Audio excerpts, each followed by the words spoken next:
Good morning বন্ধুরা, তোমরা কেমন আছো? আশা করি খুব ভালো আছো। আমিও খুব ভালো আছি। দেখো, আজকে সকাল সকাল, রবিবারের সকাল, সমস্ত কাজ প্রায় কমপ্লিট। পুজো টুজো আমার সব কমপ্লিট হয়ে গেছে।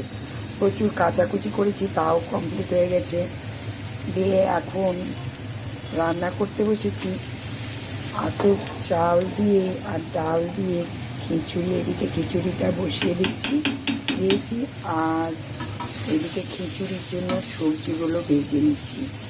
দেখো, ফুলকপি, আলু, বিনস সমস্ত রকম সবজি দিয়ে দিয়েছি, একবারে কষিয়ে এতে দিয়ে দেবো। আর খিচুড়ির জন্য করে নিয়েছি, দেখো, ডুমো করে চোখা সমেত আলু ভাজা, পোস্ত ছিটিয়ে, আর বেগুন ভাজা আর টমেটোর চাটনি আছে। এই ডুমো করে পোস্ত ছিটিয়ে আলু ভাজা খেতে কে কে পছন্দ করো প্লিজ কমেন্টে জানাবে। এইরকমভাবে আলু ভাজা খেতে খিচুড়ির সঙ্গে সত্যি খুব ভালো লাগে। তাহলে এখন এই পর্যন্তই, দেখা হচ্ছে পরবর্তী নেক্সট কোনো মিনি ব্লগে। টাটা বন্ধুরা, ভালো থেকো, সুস্থ থেকো, টেক কেয়ার, বাই বাই।